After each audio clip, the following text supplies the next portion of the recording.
How's everybody doing?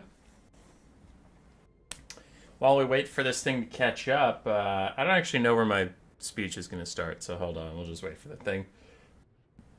Because I don't fully know. I don't know when the speech starts.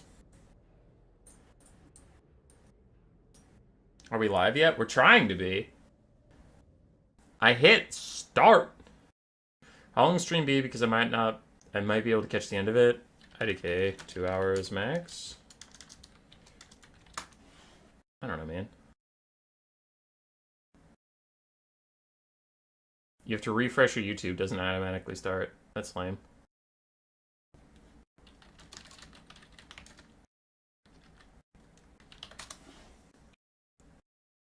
Alright, I'm just getting through some ads, then I can do a sound check. Give me a second. Everybody calm down. The Penguin.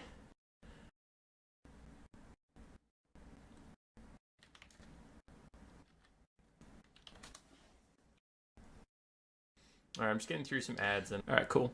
Audio's good. Now, why are we in full screen with the camera? Well, in case you haven't been paying attention, we haven't had the camera on in a long time. In a long time. I was running into some issues where the stream itself would be fine, but in the corner, my camera would be behind where we were. So when I was talking, it'd be like, I'd be halfway through a sentence and then my mouth would start moving for that sentence. I finally got some time to take a look at the settings on the back end. I might have troubleshot it correctly. We're going to find out. But yeah, the camera hasn't been on because I just didn't want to deal with that. And as a viewer, it annoys me when someone's camera is off and there's lag between the audio and the camera. So then I don't want that in my content. So we'll try. Do let me know if it's lagging because that's feedback I really care about. But why is it full screen right now? Well, while we gather some people for the stream, you've all been missing out on the best content of the channel because the camera hasn't been here. So let's bring in all the pups and the kitties. Let's go! Hazel! Hazel! Come on! You gotta get up! Oh, no! You can't ragdoll right when I need you to get up. Let's go this way! Ha! I tricked you into standing up. Come here. Come on! Come on, puppy. Ooh, you're a good puppy. Oh, that's my big girl. That's my big girl. Who is this? Who is this? It's the puppy, Mrs. Maisel. Mrs. Maisel. The best puppy. Mrs. Maisel, hi. She's so good. And she's been doing well with her training, so she barks at people less in the street, and she plays nicer with other puppies. Because Hazel is a puppy that loves her people, and she's not a big fan of strangers.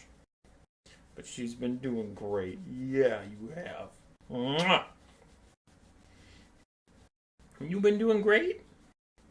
Yeah. You've been doing great. Yes, she has.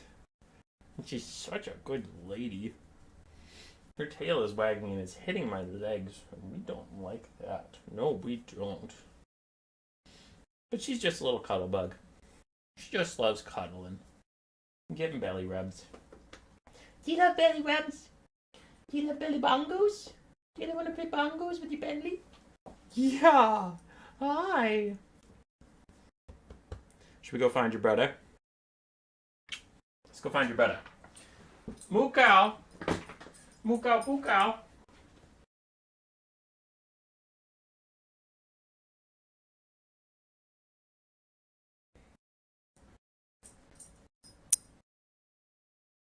He went to the vet today and got his rabies shot, so he's a little grumpy. But here is Moo Cow Poo Cow. He won't stay long because he's grumpers, but here he is. Getting sniffed by his sister. Grumpy little man. He says, Dad, I just got my shots today. I had to go to a scary office. Strangers pet me a lot, and I kind of liked that. I kind of liked when the strangers pet me a lot, but I am very annoyed and flustered and scared. So I am going to go back to laying in the sun from where you cruelly took me, and I was not ready to leave the sun. The sun is my favorite place to be, so please let me go back. You can go back. I'm not stopping you. Or are you settling in? What are we doing? You want your chin scratched? You always want your chin scratched. Yeah, you do. And now Hazel does too. Boom. So there you go. Camera's back. Alright, buddy. I gotta actually stream. If you're sticking around, that's fine, but you're not the center of the attention anymore. Shrinky dink the camera down to a more reasonable size. Grab my phone that the cat so rudely knocked on the floor. Like an asshole. There we go. Hi, Hazel. Hi. She's like, I was napping peacefully, and now you have awoken the beast, and you must deal with the consequences.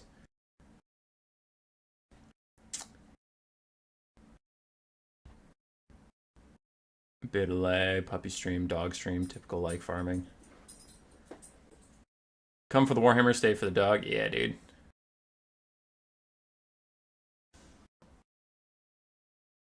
I never heard of Norscan Ice Wolves, but a Norscan Ice Cat is new. Okay. So, let's update the score. Let's get on with the content you people actually came here for. Memes and shit aside, what do we have? What was the title of this stream about? The 4v1 event veteran tournament players take on 4 New Bloods. I have been informed by Lucinia, the tournament organizer, that old, washed dudes. That actually some of the games were old, washed-up has-beens like myself, and some of the games were for brand new, fresh-faced new talent that we have running around. And then some of the games, some of the players just wanted to keep playing different combinations, so then it got a little loosey-goosey. But for the narrative, I am going to say that it's tournament players versus new guys, just to keep the thread. But I acknowledge that some of the later games are not as constructed of that. So we have essentially a best of 7. There is no blocker, though, because it's not... Okay, I shouldn't say best of 7. 7 games were played, and for all I know, they are 7-0 one direction or the other. I played in one of them, so I guess I know how that one went. But, yeah, I have no idea. So let's find out. Now, how does this work is... I saved them, right? There we go. There are 7 of them. We know there are 7 of them. The more veteran player, who's playing the 1 army, got 20,000 funds, which your normal army is 12,400, and all the new player armies got 5,000 apiece. So in the end, it is 20,000 versus 20,000, but you have 4 people microing 4 smaller armies versus 1 person microing a gigantic big army. So, yeah, that's how this goes. Do you have any 2-minute long games? I have no idea.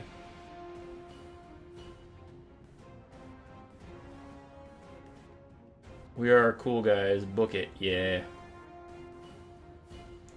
Replays on like 3 patches ago? I was informed they are fine.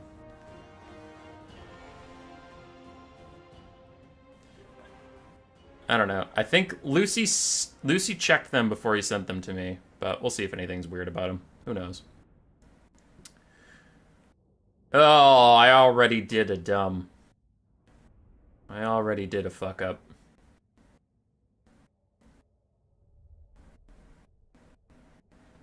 One second. I didn't announce who was playing. I mean, we could see Sipa and PowerChan, but I don't know who the Bretonnia Warriors Guests and Scaven players are. I actually didn't check if they were fine. Bruh!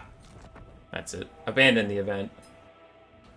Okay, so we have Keter on Clan Pestilence, Fallen Nephian on Bordelot Errant, Mr. Chalk on the Warhost of the Apocalypse, PowerChan on the Awakened, and then the 1 player is Sipa on Nagarund.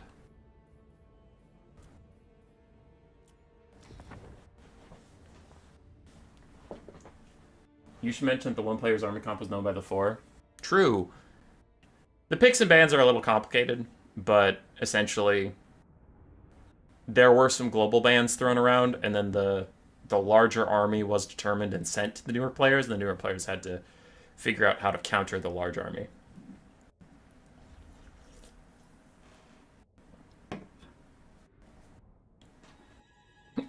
Excuse me. Alrighty, throwing it on slow motion because we are in Glacier Lake, which is very small. For Seepa's gigantic Dark Elf host, we have a front line of Witch Elves, including the Sisters of Singing Doom, backed up by Dark Shards, with the Bolt Fiends in there, 5 Dark Shards in total. Dark Riders and Cold One Knights on the flanks, with the Slaanesh Harvesters, Doomfire Warlock, ROR in the middle. We have double Hydra-type creatures. Yeah, the Chill of Xantar and the War Hydra. Couldn't tell if they were one of us a Charybdis just by glancing at them. We do have Malekith with Soul Stealer of his own, plus his Gaze of Malice ability. And we have a single Death Hag, just for the sake of being a Death Hag. Cool. On the other side, for the 4 combined armies, Chaos Warriors coming from the Warriors of Chaos, yes, with a Chaos Lord of Fire and Burning Head leading them, so it looks like Warriors of Chaos brought a massive front line.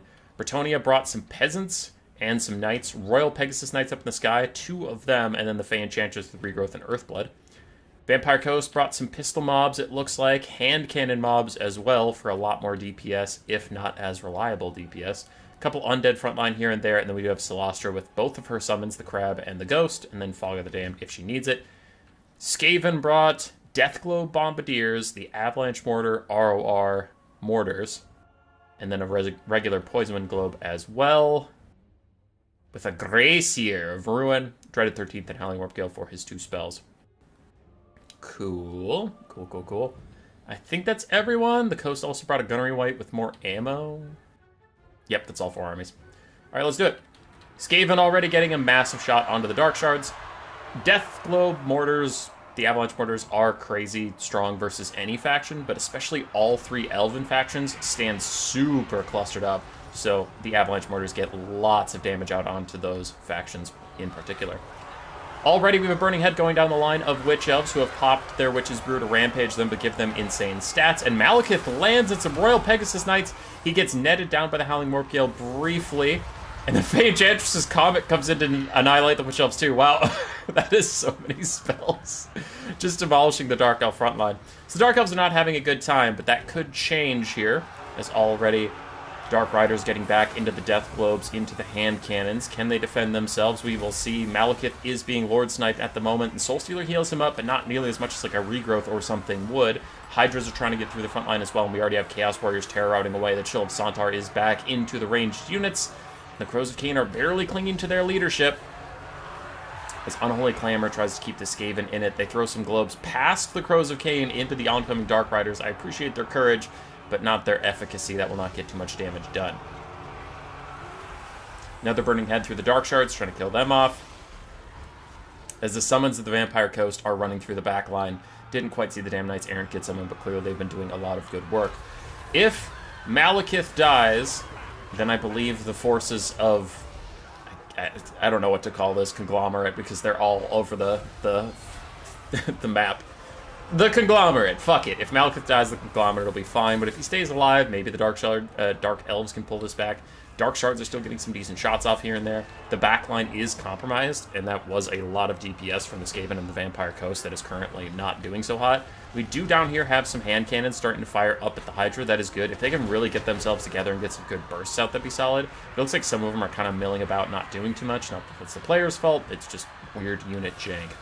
Royal Pegasus Knights are beating up on the Slaanesh Harvesters, getting rid of some of the last cavalry the Dark Elves really have to disrupt the backline. And somehow the Avalanche Mortars stayed alive. I would have sworn they'd be killed a year ago. As the Stormvermin summon on top of Skaven Slaves and Gunnery Mobs does a good bit of friendly fire damage before running after the Chill of Xantar. But there the Avalanche Mortars will get shut down. The balance of power is back to even once again. As the Chaos Sorcerer Lord of Fire is getting massacred by the Sisters of Singing Doom, he is on foot, so their bonus versus infantry does apply, and even terror routes away from them. The Gunnery White is also going to die. And the second and final Crab Summon is out from the Vampire Coast. Now, these Dark Riders are close to routing, and they've strangely stopped doing damage to the Avalanche Mortars, which is weird. The Gracier is going to try and bail out that situation, because you could use the Avalanche Mortars in the late game to clear up the Bolt Fiends and these other Dark Shards. Definitely need that. Malekith has gotten several heals for himself with his Soul Stealer, so I wonder how close his heal cap is to being in sight. We'll see. But the conglomerate forces are going to run into trouble killing single entities, it looks like. They're still, both Hydras are very healthy. Malekith is pretty healthy, and for the conglomerate forces, I mean, they have one hand cannon mob left. That could die pretty quick. And the Royal Pegasus Knights aren't doing so hot. I wonder if there's a regrowth anywhere nearby for them. Fog of the Damned to lower Malekith's leadership as he pushes towards the shotguns, which is probably a mistake. The only benefit he was having is that the Royal Hippogriff Knights, well, the Royal Pegasus Knights were blocking for him. Yeah, he takes a giant volley there, and the Pegasus Knights are going to rear charge him. Can he get taken down? Soul Stealer is going to heal him up a little bit, too, at the same time. Fey Enchantress gets surrounded by Cold One Knights in the distance. Oof, that is a full health Cold One Knight. All right.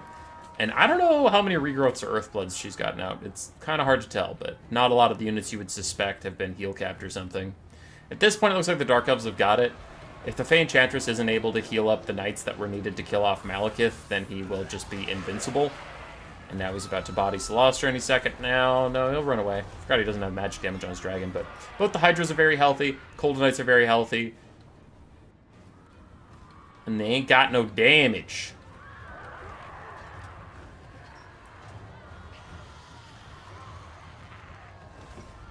You thought it was a naval battle for just a second? No.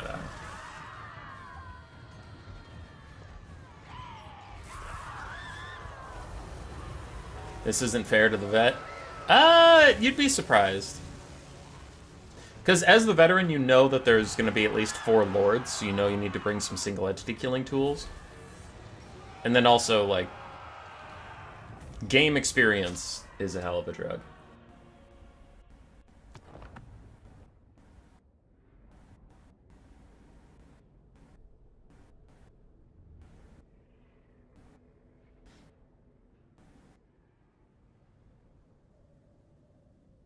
Just how new are these other players? New to our tournaments, but like most new players that play in our tournaments would do very well on like ranked matchmaking or quick battles. So it depends on what you personally define as new. But newer to the tournament scene for sure.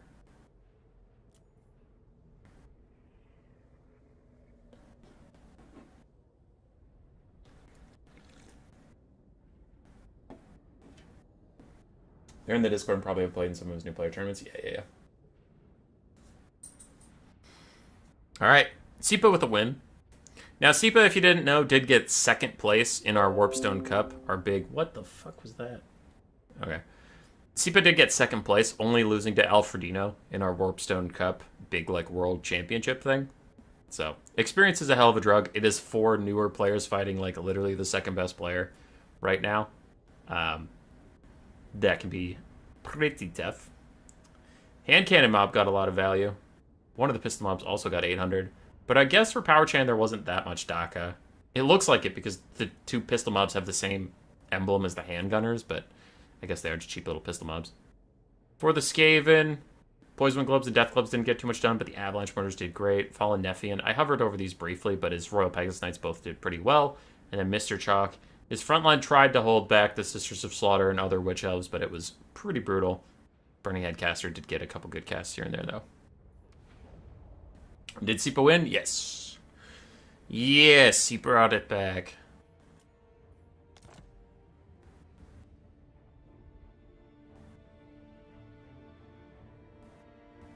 Don't count out the vets. Especially when... Where am I? Where's my game? There it is. There it is. I'm one of the veterans. How dare you bet against me? I am fucking Storm Vermin. You think Storm Vermin can lose?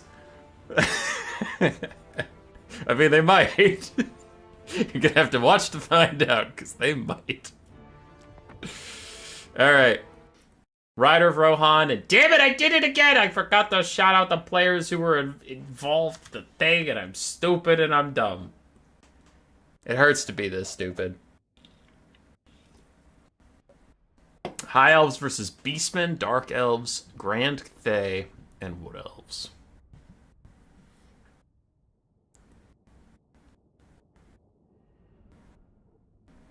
I get the Dark Elves betraying the forces of order to fuck with the High Elves. But I don't get how the Wood Elves end up. Actually, no, never mind. I don't get how the Beastmen ended up in this little alliance. Grand Cathay, Dark Elves, Wood Elves. Maybe they all allied to, like, save the world. But. Alright, we have Fallen Nephian again. Previously on Bretonnia, now on the Beastmen. 1,001 airstrikes on his Grand Cathay. Straw Bowstat! With the Wood Elves. An Obsidian Veil on the Blessed Dread. I don't recognize that name, though some people have different names in my Discord, so I might know that person, but off the cuff, I don't know who Obsidian Veil is. Let's load in for real this time. High Elf Army, Prince Tyrion, a Metal Caster with Final Trans and Plague of Rust, and then we have the Omen of Assyrian, 2 Dragon Princes, looks like neither of which is the Fireborn.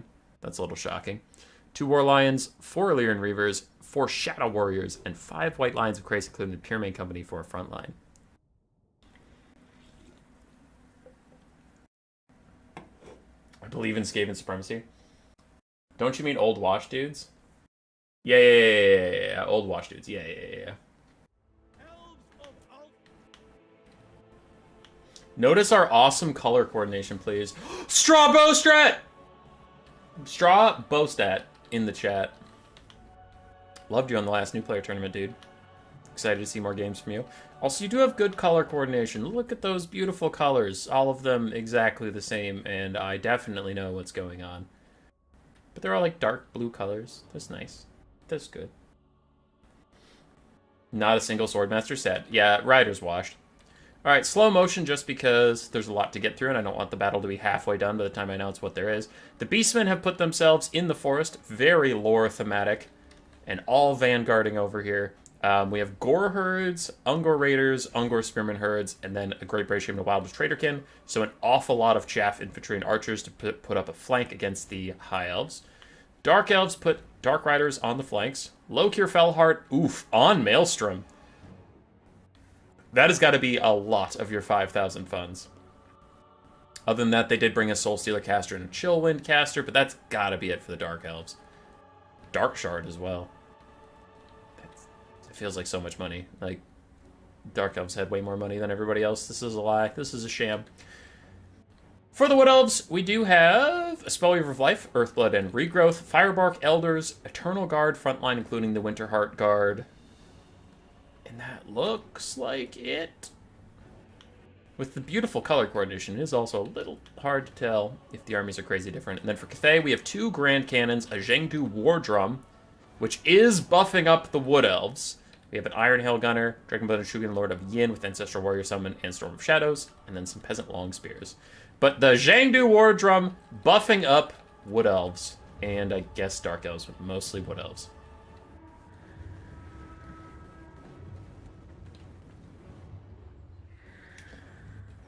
Nice one taking the Cathay drum. Yeah.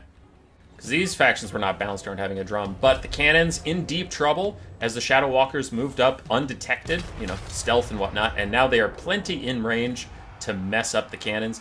Cannons hate dealing with archers. Archers are the counter for cannons. As you can see, all 4 cannon models are already destroyed. One of the 2 Grand Cathay cannons is out of the picture. Now, they did do their best to get some damage out beforehand. They killed 14 Dragon Prince models, and they're going to fire at these Illyrian Reavers real quick. Smoking a couple of those cavalry, but the writing is on the wall as the Shadow Walkers have trained their eyes on the Grand Cannons.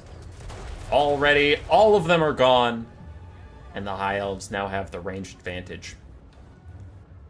As soon as the High Elves get the range advantage, you can see that the conglomerate forces start moving up. Illyrian Reavers, plus a really good butt Firestorm from the Omen of Assyrian, take out the Dark Shards quickly, though the Illyrian Reavers are suffering a bit of friendly fire. So it wasn't entirely for free. Eternal Guard getting into the fight with all these guys, and Ancestral Warrior Summon is already out as Lokir dives down onto the Omen of Assyrian. I think these are to protect him, because Tyrion and the Omen would beat up Lokir pretty badly. I think they just wanted to dissuade Tyrion from staying in this fight. Looks like Tyrion is going to stay, and that'll be much to his detriment. We'll see how long he stays in it, as those Ancestral Warriors are not messing around. Armor-piercing, frostbite-having, ghosty ghosts. Dragon Princes try and head off the oncoming Beastmen rush, but decide against it and back off. War Lions are doing the same, but there are an awful lot of Beastmen in this army charging into the fray. And as long as they can hold the forces back and get these archers time to shoot, that will be very good. Now, the start looks real good for the High Elves, and it is real good for the High Elves, but skirmishers tend to do this. But you can see those Shadow Walkers, some of them are already at half ammunition, and they're fragile units. Ooh! Really good snipe on the Sorceress of Dark, however. But they are fragile units. If you lose too many of them, or they run out of ammunition, they are all of a sudden useless, and they're a good portion of your entire army. So things can get a little overzealous. A regrowth was cast onto the Dark Caster, but she did die before that managed to land, and in comes a big final transmutation, overcast onto the Zhengdu War Drum and the Dragon-Blooded Shugi Lord of Yin, plus getting a couple other extra units involved as well.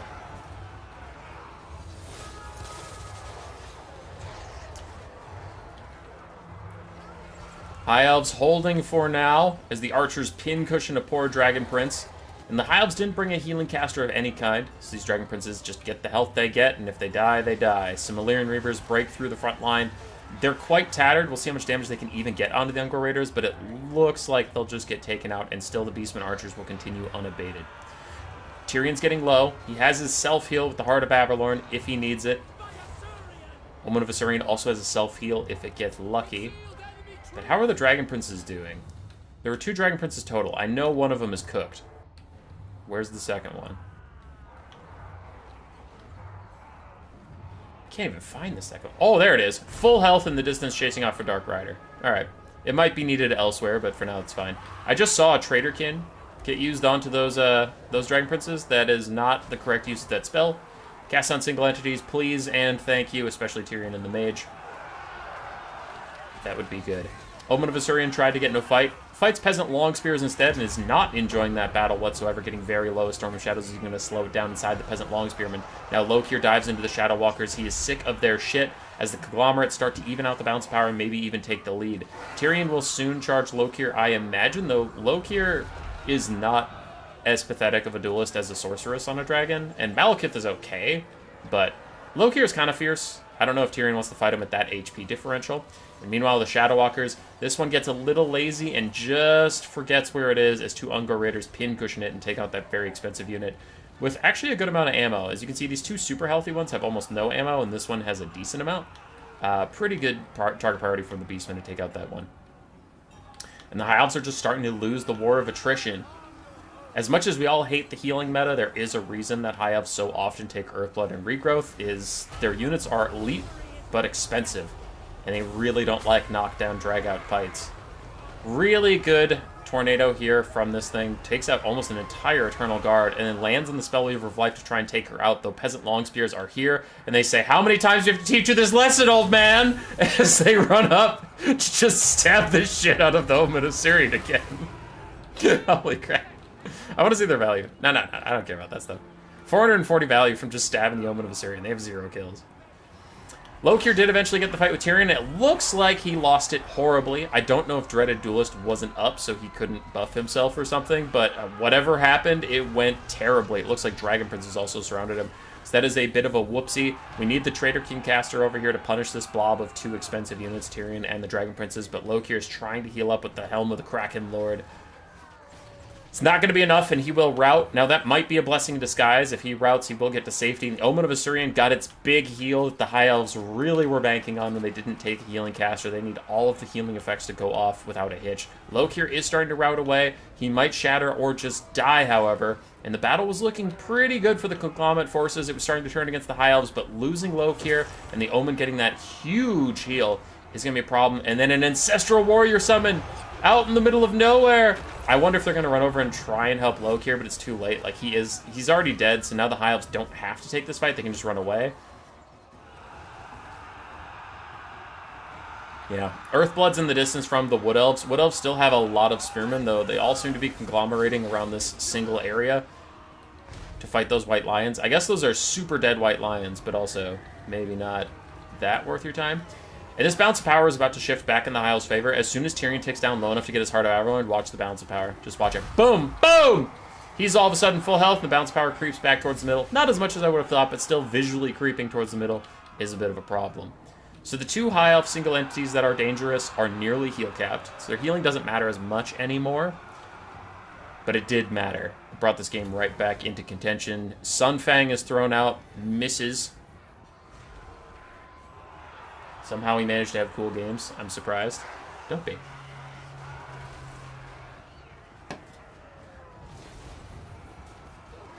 I knew the High Elves were going to win.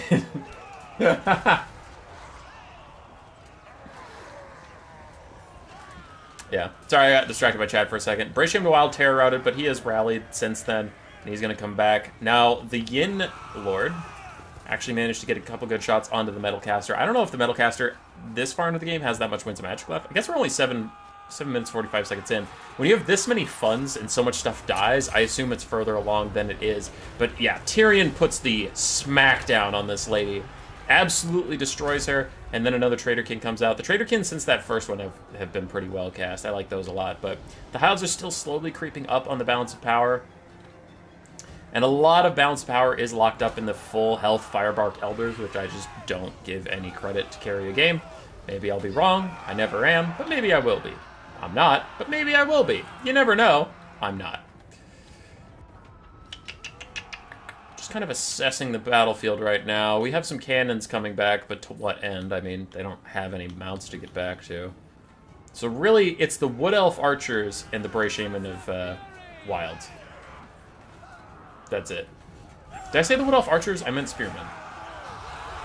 We have all these Eternal Guard and Firebark Elders, and then a Traitorkin Caster. That's really it for the Conglomerate forces that can do very much. One more Traitorkin, that Mage of Metal is dead. Kind of hope they do that so that she can't get another big Final Transmutation off, or even just slowly cast Plague of Rusts onto the Firebark Elders or something. I know it sucks, oof, but then that Traitorkin right here would also be super tempting. I think either of those options is good. Traitorkin here that hits Tyrion and the Omen, or just a Traitorkin to kill off the Mage. Either is fine. If I see another Traitorkin and other Dragon Princes, I'm going to be pissed off.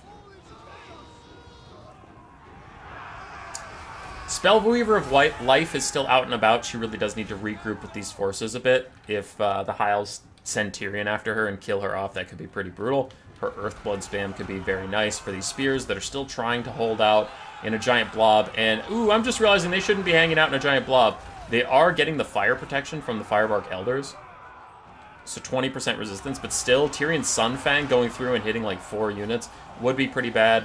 And the battle all of a sudden ends. I'm guessing that replay was altered. I am guessing that the patches have changed how that went. As we get 0 value on everything. Okay, yeah, that seems like a bit of a bug.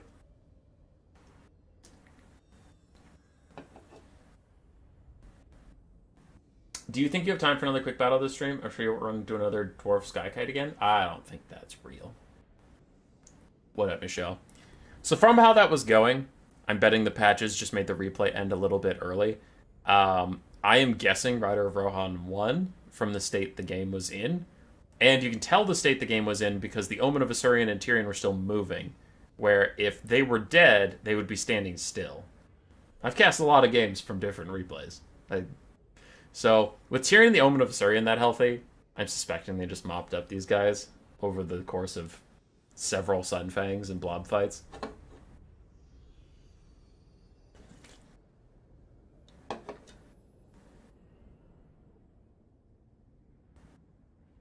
Got blue balled ending. Yeah. I am fairly sure Ryder won. Straw Bostat in the chat was playing in this game and said army losses was 30 seconds later, which Straw, it was for Ryder, right? You guys lost.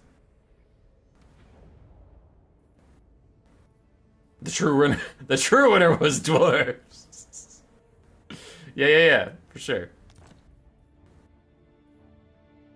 You think you need to roll back to the last patch?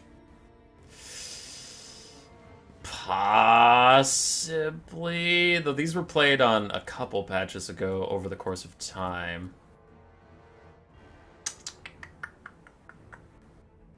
You're the moral winner. Tell you what, if another one is messed up, I'll roll back. But yeah, because there weren't any multiplayer changes, so that's the frustrating part. If they are messed up, I don't know why they would be. You'd need to? Fine! We'll roll back! Jeez, 1 second.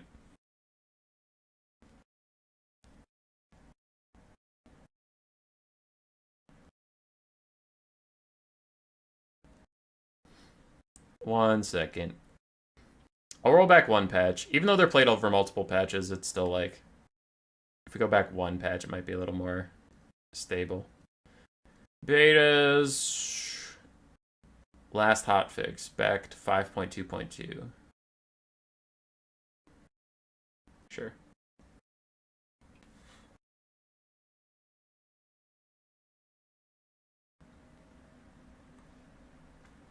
We already had 2 messed up ones?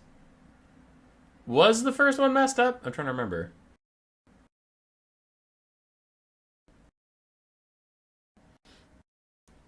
Old washed up dudes are currently 2-0.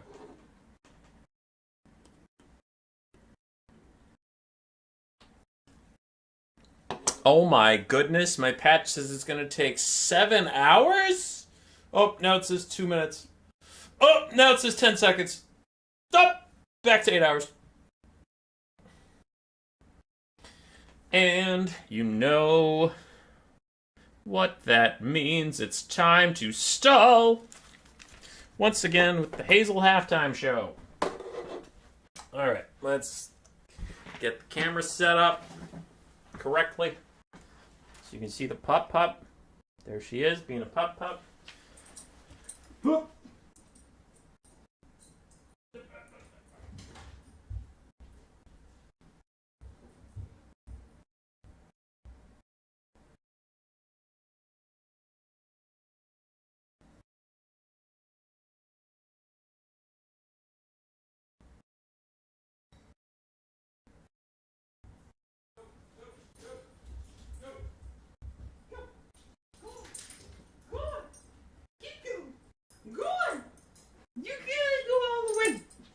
Alright. Where's the middle of the camera? There it is. Hazel, can you sit? Where's my good girl? Shake. Up. Down. Where's your good girl? Can you spin? Oh, do it again. Spin. Who's the best? Can you show me your belly? Belly. Show me your belly. That's your belly. That's such a good belly. Alright, sit. Leave it.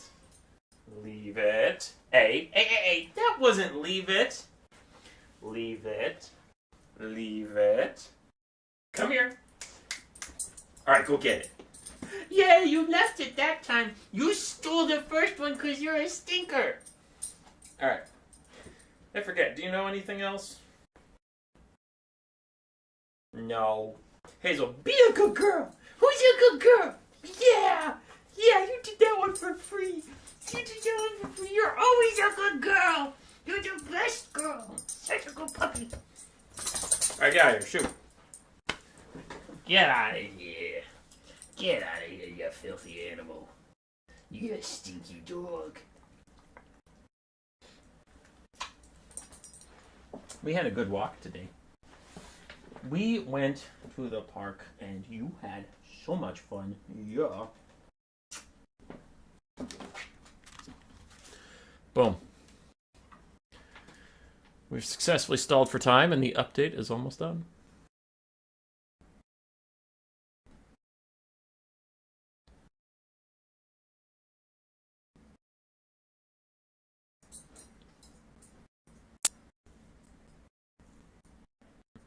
Is that a black lab? She is a filthy mutt. But yes, there's a lot of lab in her. Lab, German Shepherd.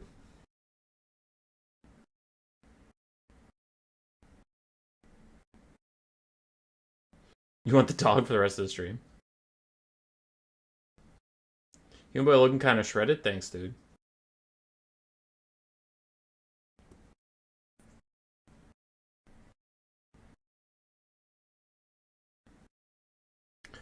Alright. The update is done. I'm launching Warhammer again. Sorry for the delay.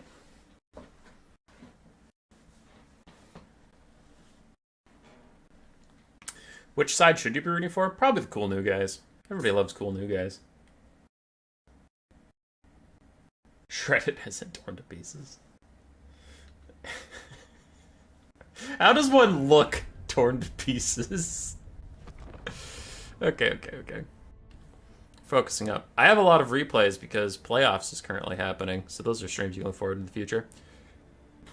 Let's do it. I will not forget this time. So we have Gentle Rat on the forces of Khorne. versus 1,001 airstrikes on his Cathay again.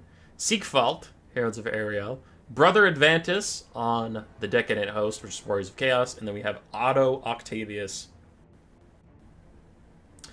on Jingxi Rebels, which is vampires. I honestly didn't know that faction existed. Cool. Death Rabbit coming in. Nice pause. We adore your feet. You're always here for the feet content, which there is not a lot of. I will say. Again, color coordination coming in from the conglomerate forces. The cool new guys really on their color game. And the Gentle Rat is just rolling regiments of renown. Hellforged Host. The Blood Crushers ROR. I don't. Heralds of Khorne's Fury. I got it. Hounds of the Blood Hunt. Khorne's Bloody Fist. And the Gorgon ROR is the something. I want to take a guess at it. The Bloodbrute Behemoth. Alright, how close did I get? Bloodbrute Behemoth. Khorne's Bloody Fist. Hellforged Host. Alright, we're doing good so far. Hounds of the Blood Hunt. Heralds of Khorne's Fury. I got all of them! Nice! Ugh! So excited. I don't actually know the Khorne regiment around that well, so hype. Anyway, for the armies, slow motion while we cast them. We have a Glade Captain for the Wood Elves, with Glade Riders and the Wild Hunters of Kurnos in the trees. Vanguard play from them. A Life Caster with only regrowth, and that looks like it for the Wood Elf contributions. For the Undead, we have a zombie front line here and there. Isabella von Karstein with her Blood Chalice that can heal up the other lords and heroes in her army. Invocation Heck, and then her zombie summon. Some Dire Wolves, some Blood Knights. Why do the Undead feel like they're missing a bunch of gold? Like, that doesn't feel like it would be all your gold, but I guess it is. Okay. For Grand Cathay, we have Peasant Long Spears and Iron Hail Gunners. And then for Warriors of Chaos, they brought some Marauders for a front line. A Mutilith Vortex Beast to drain down some stuff. Oh, there it is. A Corpse Cart with Balefire, which... Marauders get affected by the Corpse Cart. Holy! They get the Vigor Mortis! All of these guys are perfect Vigor, plus 5 melee attack and melee defense, and then they have the Zhengdu War Drum, plus 8 melee attack. These guys are juiced! Holy shit!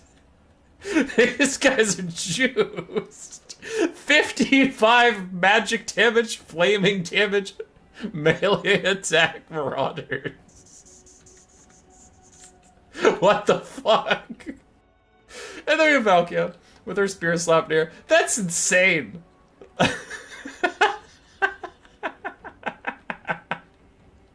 Perfect Vigor ITP buffed Marauders. Whew, okay. Oh, I can't breathe. On the other side, we have Chaos Warriors of Khorne. Well, everything's of Khorne. So, Marauders, Chaos Warriors, and Bloodletters for our front line. Some of the Chaos Warriors have dual weapons, some have halberds. That is about it. We do have the Bloodbrute Behemoth, as we mentioned. We have Scarbrand, the Exiled, Khorne's Bloody Fist, Karanak, and then Skull Crushers, Chaos Furies, and over there we have the Hounds of the Blood Hunt and the Heralds of Khorne's Fury.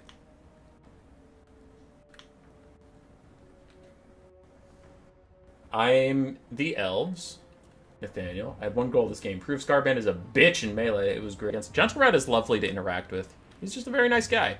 Love Gentle Red.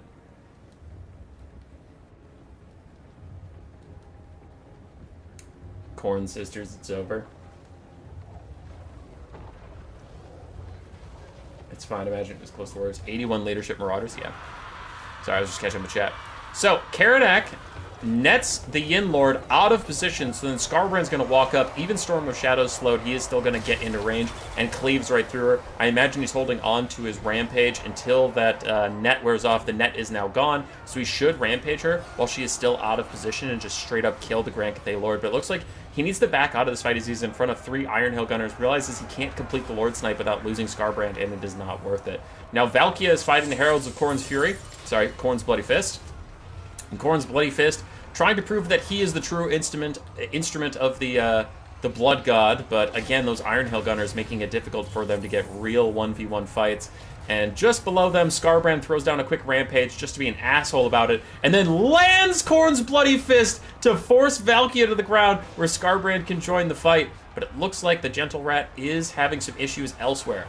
His Chaos Furies are getting deleted. His front line is going slowly. He is winning, but slowly.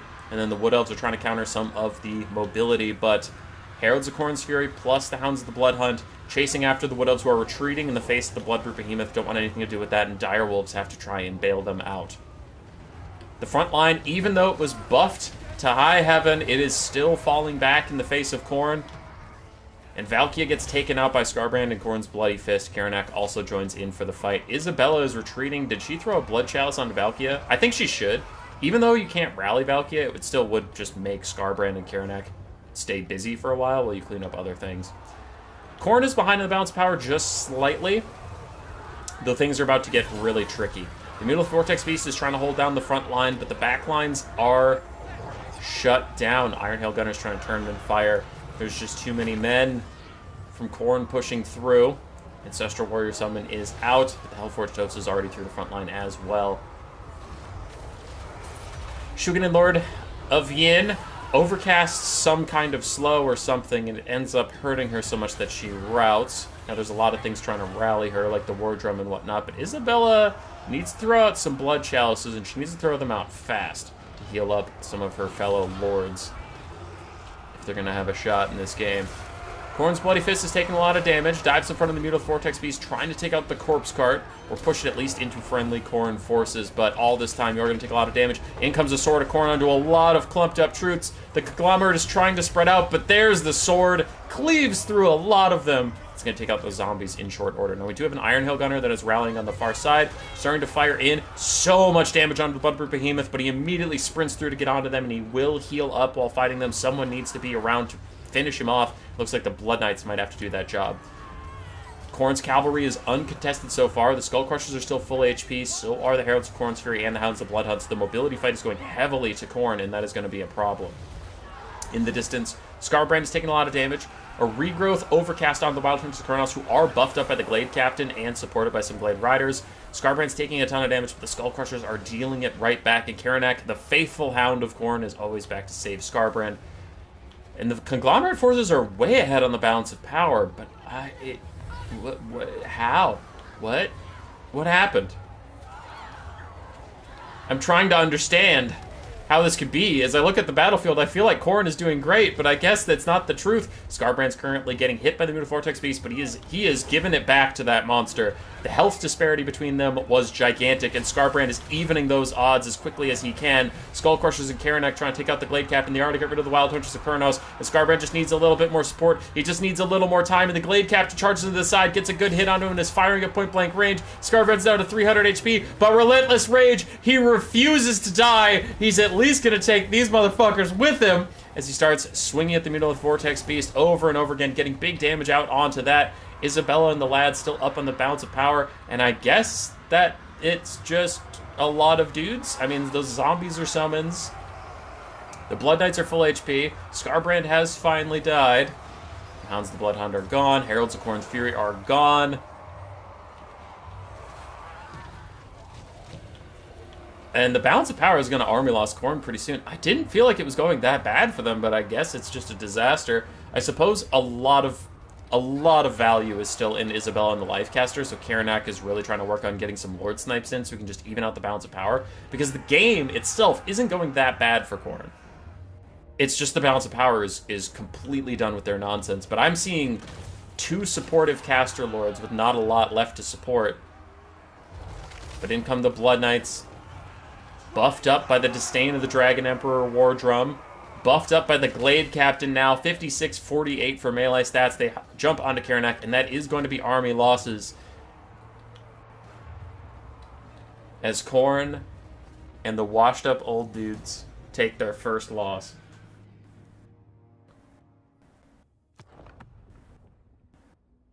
Does the Blood Chalice work against non-undead? Yes. Invocation and Heck does not. For Khorne, the Skull Crushers got really good value. Single Entities did alright. Skarbrand did pretty well. Karanak did very well.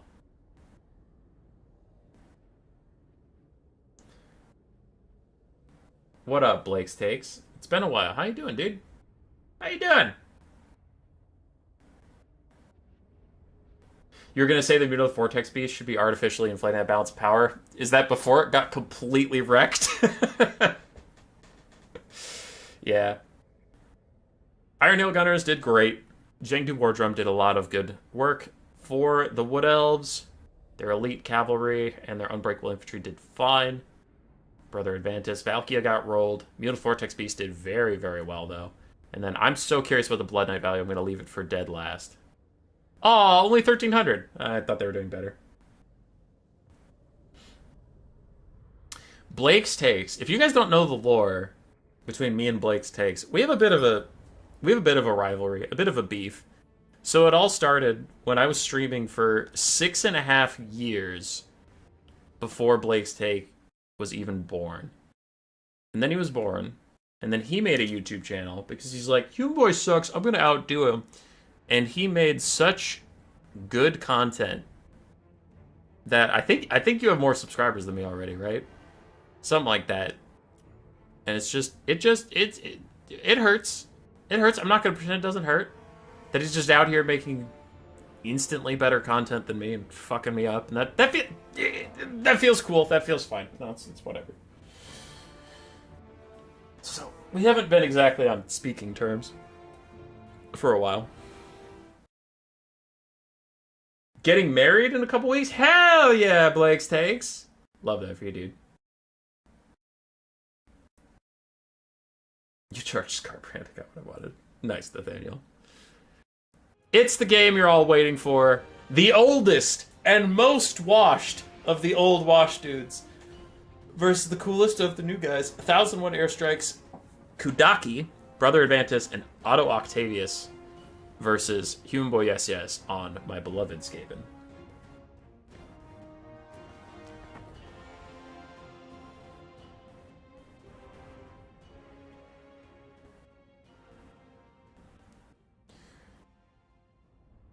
My Shkabrinos versus the forces of Grand Cathay, Chaos Dwarves, Warriors of Chaos, and Norska. I had more money than I knew what to do with, so I ended up getting triple gold chevron dogs. He has double your subs. Oh, okay, Wolf, you don't have to sound so happy about it. Jesus. Nicholas with 5 more memberships. Thank you very much, sir. Big guess, Gorlich will not get much value. How dare you? But yes.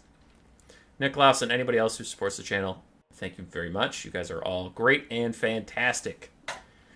Now, let's cover this game of washed up has-been versus 4 randos. I have 4 gutter runners, 2 with poison, 2 without. 2 wolf rats with poison, triple gold chevron, just give them a bit more leadership so they stay in the fight. We have triple rat ogre, one of which is the pit fighter that held deep. I have 3 warp lightning cannons.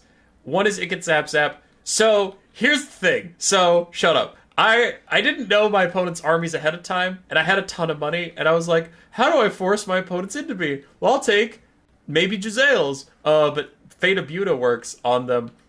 Yeah, okay, warp lightning cannons are a little safer. I'll get 3 of them to really fuck these fools up, and they're gonna bring big monsters, of course, and I'll have 3 warp lightning cannons to kill them.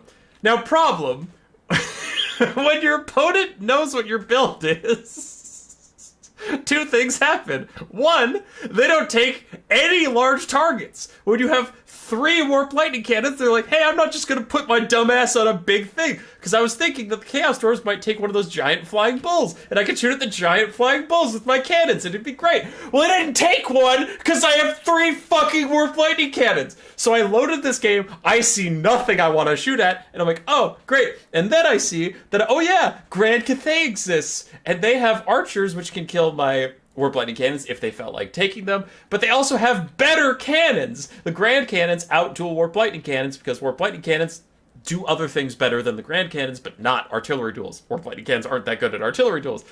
So I loaded into this game of like, 1, fuck, I forgot he could bring cannons. 2, no giant flying bull. Bad start. Bad start for old Human Boy. Just had to let you in on that little panic moment I had.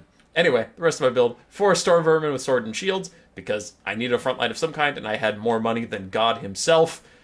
And then Doomflayer ROR for Armor Sundering to help out the Storm Vermin with a little bit of their lack in armor piercing. An Assassin, because, why not? Assassin's Trophy versus 4 guaranteed lords and maybe some heroes is good. Rival High Talisman minus 40 melee attack. Gorich with all of his shit because I had so much money. And then a Grey Seer with the aerial net for the giant flying bull that was supposed to be here. There's supposed to be a giant flying bull. There's one in every fucking matchup with the Chaos Dwarves. And I even brought the Warpstone Scroll to net to slow this thing down and deal damage to it, and then to net it in front of my lightning cannons. And there's not a giant fucking bull. I'm not mad. I've gotten over it, actually. I've calmed down quite a lot.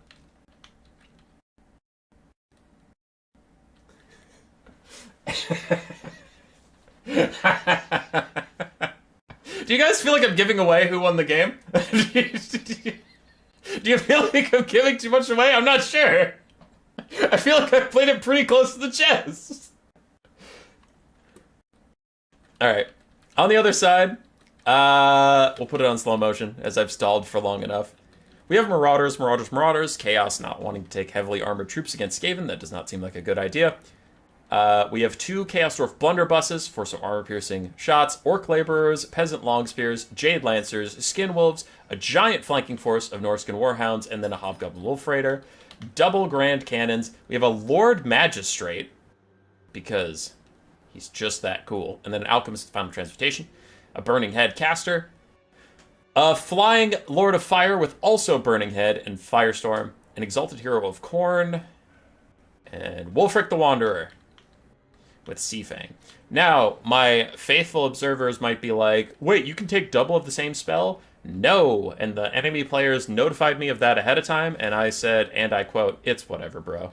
We're fine.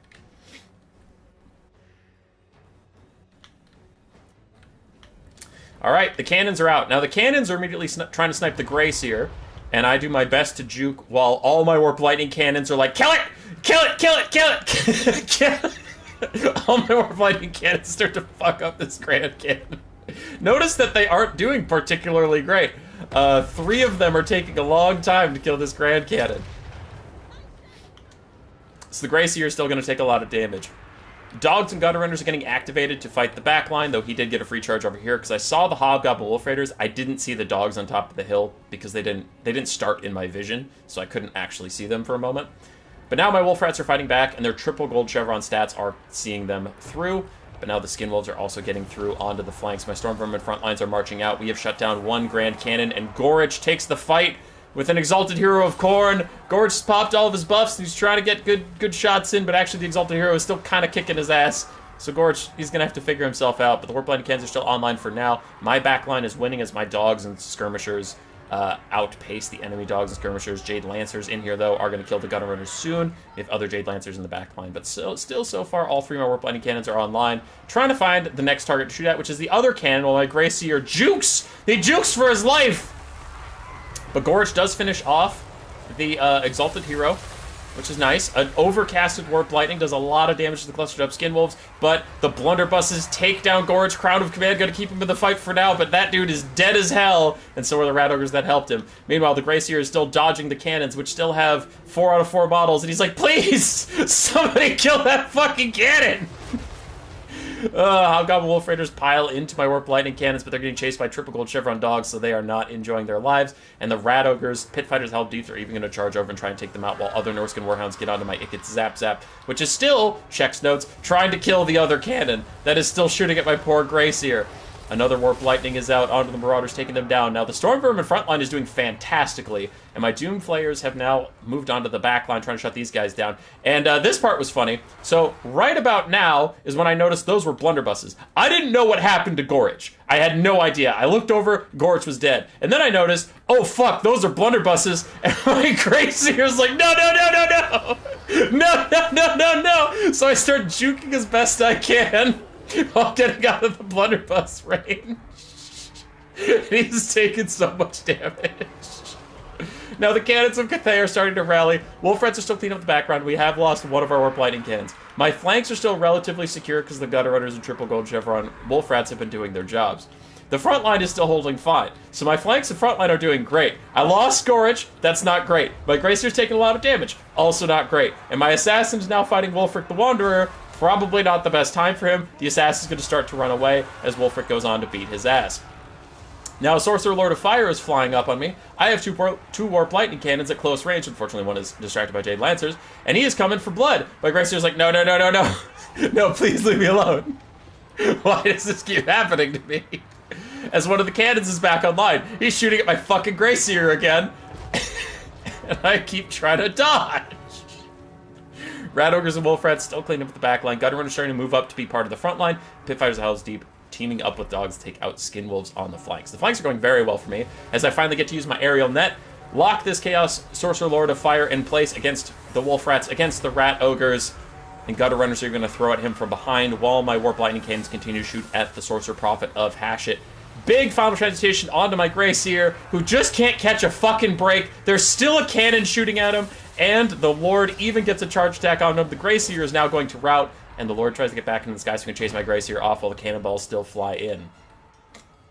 Now, if the Gracier dies, this dog will rout, my Assassin will rout, these Warp Lightning Cannons will rout, so this is a bad time if my guy dies. Meanwhile, the Cat Sorcerer Lord of Fire, stuck on the ground, trying to get away from the Rat Ogres, gets away from the Gutter Runners, he does get back up in the sky. Storm Vermin are surrounding the Alchemist, beating the piss out of her. We have other Storm Vermin chasing off the Sorcerer Lord of Hashut. And Wolfric is stuck fighting the Pit Fighters of Hell's Deep and Gutter Runners. Now, the Gracier rallies. This flying guy did not actually spend his time chasing down the Gracier, like he maybe should have. Cannons are back online again, only to rout.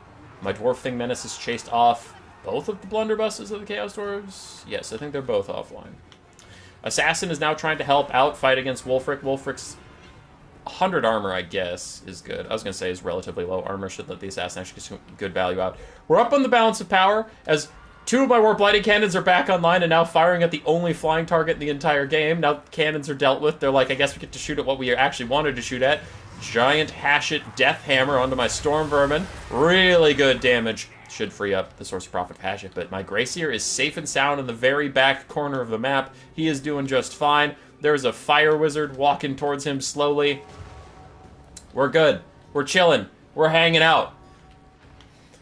Wolfric does get away from my forces, and this is not a concern at all. Definitely not, as I turn all my cannons to fuck him up, and I'm like, Gracier! Gracier, no! Gracier hasn't quite realized what danger he's in just yet. A Sea Fang goes through the Warp Lightning Cannons as they turn to try and save the Gracier. The Gracier's like, oh shit, that's coming for me! Run! Run! Uses one last Unholy Clamor because he knows he's dead, gives everybody a little bit of a leadership buff, and this is the end of the Gracier. Is it? Is it? Wolfric's running around. He doesn't know how to interact with a basic bell. Take that, you stupid bastard! Oh, nope, that's the end of it. Goodbye, Gracier. Warp Lightning Cannons rout again, dogs rout again, and the leadership of the Scaven starts to falter all over the map. However, things are going well enough. We can probably win without the Gracier. Probably. Dwarf Thing Menace are still healthy enough. We still have plenty of Gutter Runners to now use as basic infantry. Storm Vermin have plenty of leadership even without the Gracier, and my Rat Ogres are currently chasing off a lot of foes. Wolfric is decently healthy, has a Firecaster with some health on him as well, but a Warp Lightning Cannon shooting him in the back at nearly point-blank range is going to do a lot of work. The only thing that's worrying me at this point is the full health Peasant Long Spearman guarding the Lord Magistrate, and then Skin Wolves. Skin Wolves just send a shrill of fear up my tiny Skaven heart, because those bastards have regenerated and won so many games in their time, but Wolfric's getting dangerously low as he charges the last online Warp Lightning Cannon. But there's an Assassin. There are Pit Fighters nearby that could jump on this guy with Assassin's Trophy and a good charge. There it is. He's down to 26 melee attack. Assassin's going for the rear charge while the Rat Ogres get involved. But in comes the Skin Wolf rear charge, and my Assassin got knocked away.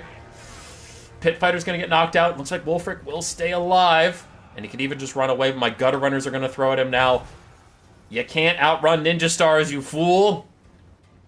Firecaster getting routed by another Gutter Runner is huge.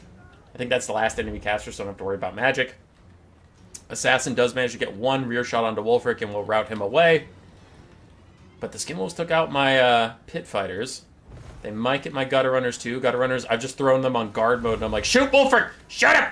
Shoot him in it! And now it's looking pretty good. No enemy casters. One enemy Lord. And he's sitting on top of a Peasant Long Spear that I've been cycle charging with the Doom Flares while having Gutter Runners hold them in place. In comes another charge over the hill. Through the Peasants. Getting rid of their pathetic leadership. It's not your fault. Now my gutter runners need to run away and use their ammunition, but they held these guys in place long enough that my Doom players could kill them without having to sit on spears forever. Forces are regrouping. We still have a full health Rat Ogre, several strong Storm Vermin. And we'll be okay.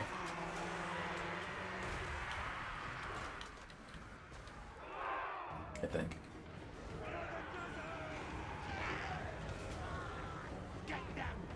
Balance of power seems very optimistic at the moment. It's a good, healthy optimism.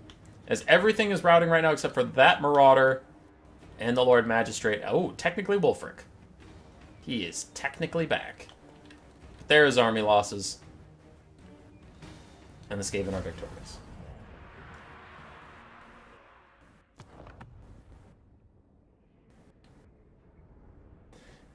Magistrate's low-key solid. Take him completely bare bones. He's only 400 gold, and he still has the Tactician innately.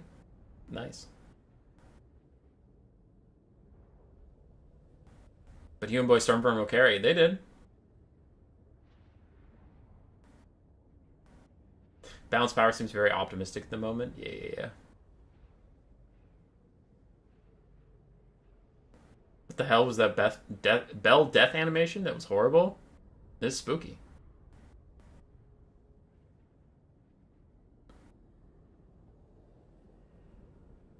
Bro, you tricked us. Hey, you gotta keep a little spice in there, a little bit of surprise. I've been around the block once or twice. All right, I know how to keep suspense even when I'm the subject of it.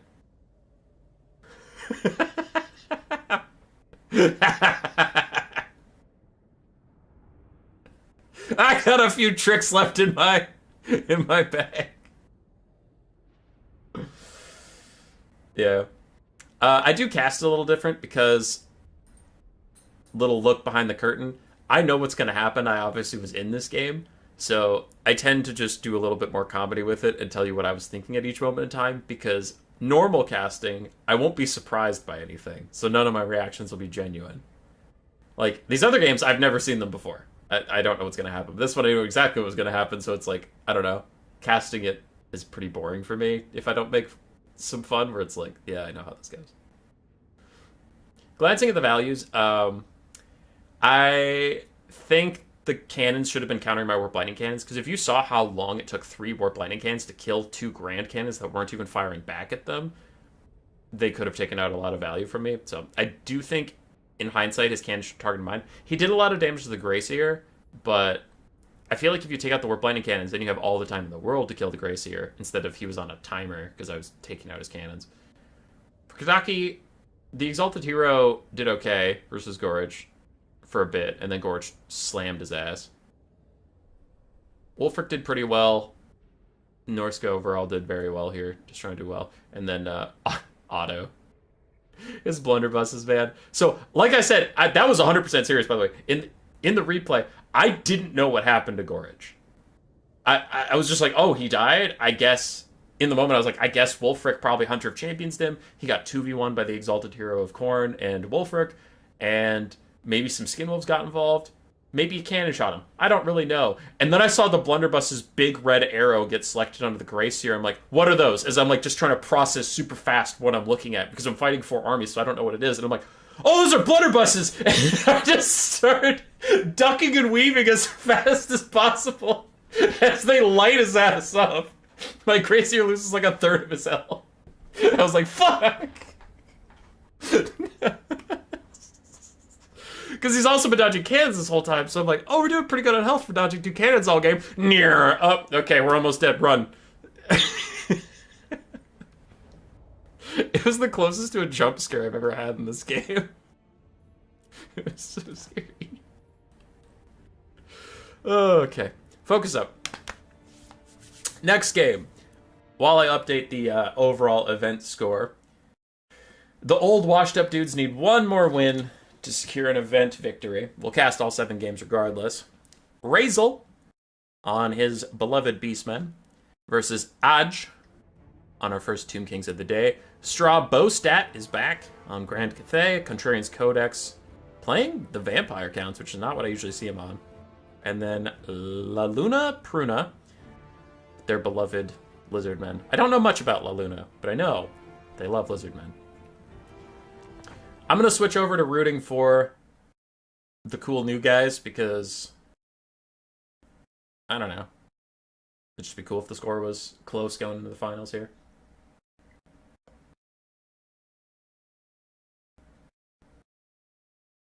What was Gorich's value? 1470.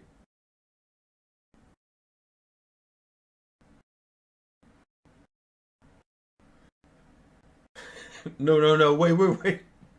I love that audio clip, man.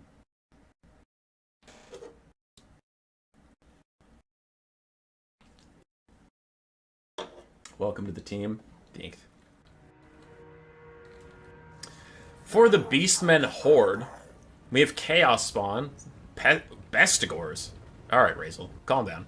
4 Bestigor herds, one of which is Korok's Man-Rippers. We have 2 Chaos Spawn, 2 Minotaurs with great weapons. Ooh, a 3rd Minotaur, the Butcher's of Calvin Guard, ROR. Torok's the Brass Bull, a Jabberslythe. Beastcaster with Flock of Doom and Pan's Impenetrable Pelt? No, it's Wiston's Wild Form. Yes, Wiston's Wild Form. Centaurs of Throwing Axes, Centaurs of Zinch, Grog's Wolf's Run, and a front line of Ungor Spearman herds. Now on the other side, we have Manfred von Karstein throwing out a Gaze of Nagash onto Korok's Man-Rippers. Taking a little bit of poke damage here. Anyway, Manfred with Invocation Hack, Gaze of Nagash, and a Zombie Summon.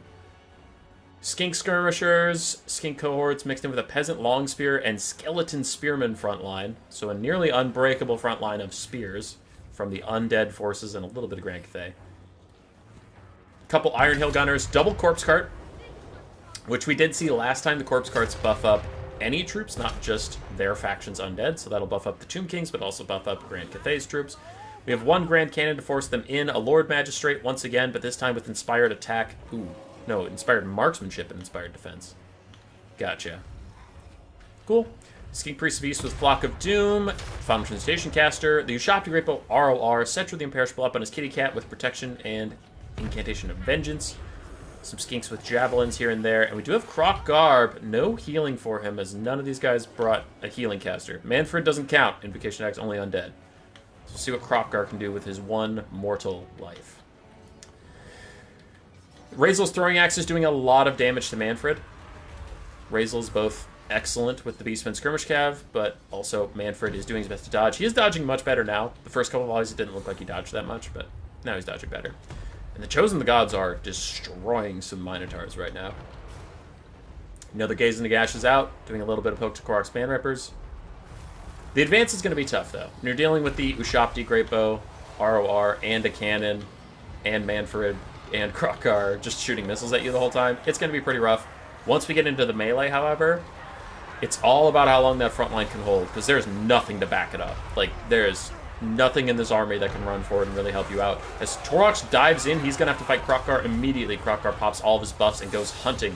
Now, Torox is a pretty decent melee combatant, but Krokar lives to hunt large targets like this. As both sides are throwing down giant spells in just chaos of weird animations and effects, Manfred is getting very, very low already. But a Final Transmutation is falling around the Jabberslythe as he runs through his own army, trying to get to safety. Cannonballs bouncing off of his hide, and something was happening right here. It looks like Inspired Marksmanship, more reload speed, more accuracy. The Beastman caster is already taking a lot of damage. Krokar may have overextended, though, as now Minotaurs, Spearmen, and Torox are hunting him down, so he's taking a lot of damage, and Manfred is taking so much damage. So very, very much as the Chosen of the Gods try and get to safety. Invocation Hack out for Manfred as he lands on the front line trying to rout the Jabberslythe, but Torox is going hunting for him. And Torox seems to just be bouncing all over the map, fighting whoever he can at the moment as he gets another good shot down onto Manfred. More Flocks of Dooms out from both sides, but mostly congregating on this big old force of random spearmen that are tied together. Beastmen way down on the balance of power, but if they can break through, they can recover so much balance of power very, very quickly. As Korok's Man-Rippers and the Ungor Spearman herds are all getting tangled up here a bit. Very tough to micro an army of this size, especially when you're rushing. When you're playing defensive like I was, my Warp Lightning Cannons were roughly on autopilot, so I didn't have to control those 3 units. When you're rushing, none of your units can be on autopilot. They all need to be doing stuff. Iron Hail Gunners got a little separated. Looks like the Butchers of Kalkengard are going to capitalize on that, try and stop those guys from shooting at any point in time as the Jabberslythe comes over to help out. Krokgar is back into the fight, and once again, ping-pong ball. Torox is bouncing between large targets that he's going to go fight. Cetra taking a lot of damage from sitting in Korok's Man Rippers and these Minotaur's Great Weapons and taking throwing axes in the side. He needs to back off and soon, but he's taking so much damage. Another Flock of Doom is out, but who is it from? It is from both sides. Both sides Flock of Dooming this one giant blob of Bestigors. Now, the Iron Hail Gunners are not giving up, quickly rallying to fire at the Jabberslythe and Butcher's Kalkengard's back, and those guys are going to fall soon. Krokgar is getting very low as Torox continues to try and chase him down. Where is Cetra? Cetra's next to Manfred. I don't know if Cetra can get healed up by Invocation of Heck or not. I honestly don't know. I never really thought about that. Contrarian's Codex with the 2 euros. It was a fun battle. Sad to see we lost in the end. Yes. Does Lord of Life heal undead? Yes. Y'all ready to see the biggest Lord throw of your life? I don't know. I mean, all of the Lords are still alive. This battle looks like the change room at the YMCA. Oh, that was a good hand of the gods. And a follow-up charge from Krokgar trying to take it to Torok's Brass Bull. Brass Body is not up. He does not have any defensive stats right now as Krokgar is trying to take him down. Centaur's throwing axe is still firing in. The Beastmen way down on the balance of power, but they are just so close to getting it done, and they are just not able yet as another Final Transmutation hits like all that's left of their army pretty much as the Jabberslythe takes out the cannon, shutting that down. Torox is still running around, but he's just not able to finish off anything. Krokgar is still barely alive. Manfred is nearly heal capped, but still alive. Cetra is low, but still alive. They can't get through.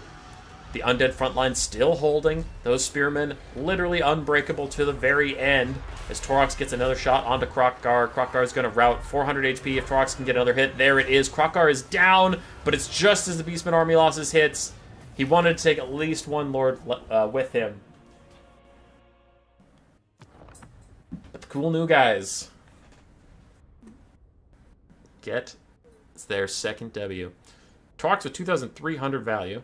Very nice. Bestigors, unfortunately, showing why Bestigors are garbage. Giga garbage.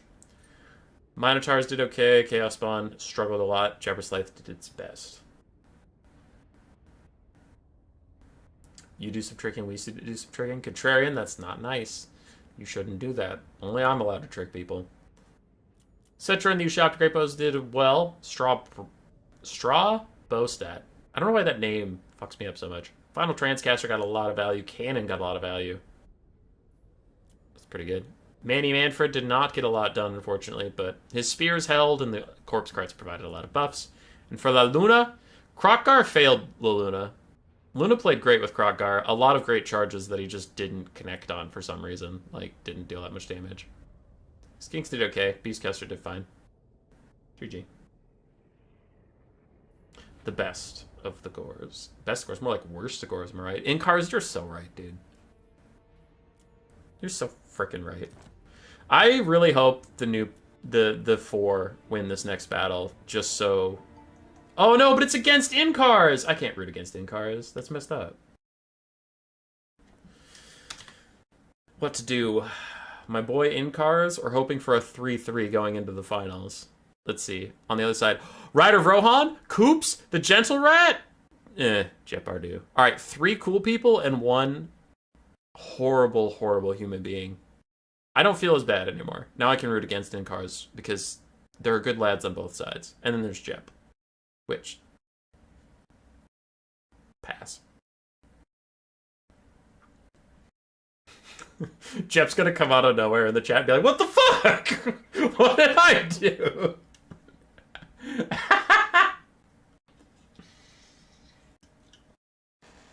So those cool new guys don't look very new. Hey! Lucinda told me you guys got a little loosey-goosey at the end, but it's hard to make a narrative when you switch the rules on me halfway through.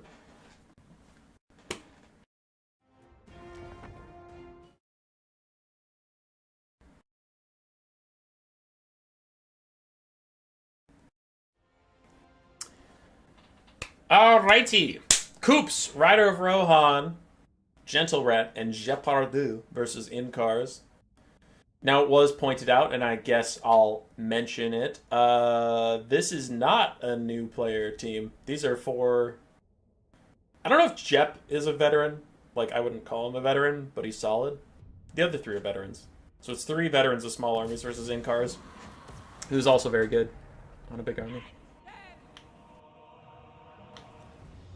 was doing homework while listening to people in voice chat. They asked me if I wanted to be the raid boss. Yeah. Yeah.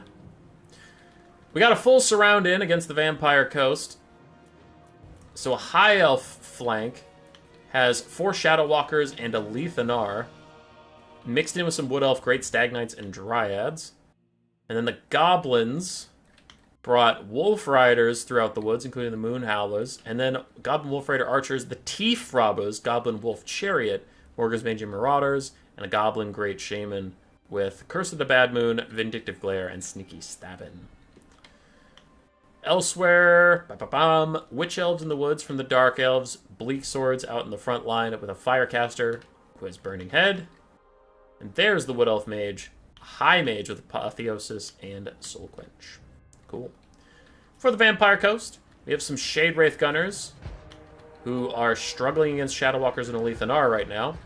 A lot of Mortars, more Deck Gunners, double Rotting Leviathan, one of which Celostra is mounted on. Gallows Giant, Necrofex Colossus, Handgunners, Animated Hulks, Zombie-powered Deckhand Mobs, 2 Depth Guard, one of which is the Bloody Reaver Deck Guard Depth Guard, ROR. Celostra brought Vangeist's Revenge in both of her summons. Shade Wraith Gunners are dead and gone, as the Lethanar and the boys completely cook them. Speaking of which, the Mortars are also dead and gone. Deck Gunners firing out into these guys, and I am so worried for the coast because this is a lot of kite from all corners.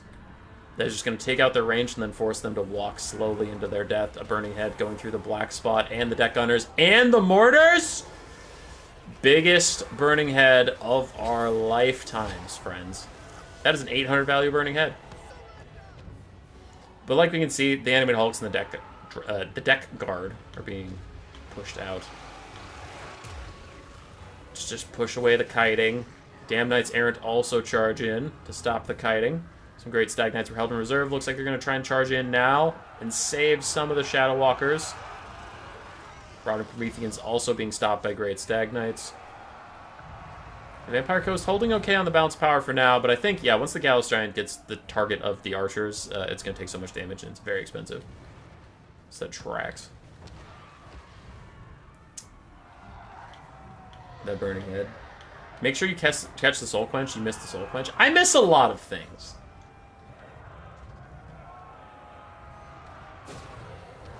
Another Soul Quench is out. This one is going to hit the Gallows Giant right in the face. And Incars is yelling at me. Is he also in my Discord? No, someone else. Cool. I was making sure that... I was getting a Discord message. I'm like, is it about that? Wolf Raiders sneak in to hit the Deck Gunners and the Mortar, taking those guys out more officially. Balance of power is actually looking better for the Vampire Coast than I would have expected. A little shocked about that. I suppose it's because we have some summons on the field, and the Shadow Walkers did take a lot of damage from the summons, plus it looks like Gallows Giant. Dealing with them a little bit. Depth Guard pole arms. Getting poked down from every direction. The Lethanar is even going to fire in when he feels like it. When he feels like it's doing a lot of work in this sentence. The Lethanar is so cool. You can't convince me otherwise. Undead Frontline is fading before our eyes. I just watched 3 different units all disintegrate. Quickly, it's getting down to the single entities. Do we have a lot of armor piercing for Celostra and the other crabs? Actually, a lot of crabs. Not so sure about that. Uh-oh. Vangeist's Revenge down the Witch Elves, down 2 Bleak Swords. Vangeist. Vangeist. Vangeist. Right through them, deletes them all, even hits some Bleak Swords who were terror-routed away from the Rotting Leviathan. And that was a huge play from the Vampire Coast. Get all those guys routing and buy the Lamper's Revenge a little bit more time to heal up. Great Stag Knights surround the Gallows Giant, which is currently being shot by all these archers. It will go down soon. Though I do wonder what is left to kill the crabs. The crabs with the big stabs. Bloody Reaver Deck Guard just getting kited by the Goblin Wolf Riders. Slowly but surely getting poked down by these tiny, tiny little misshapen greenskin bows. Elithanar, 19 shots left.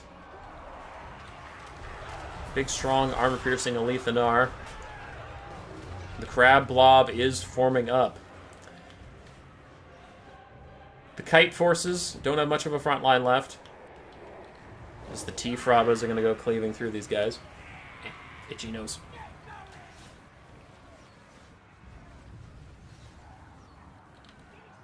That ghost ship gave the Burning Head a run for its money? Yeah. Dark Elves just not having a good day.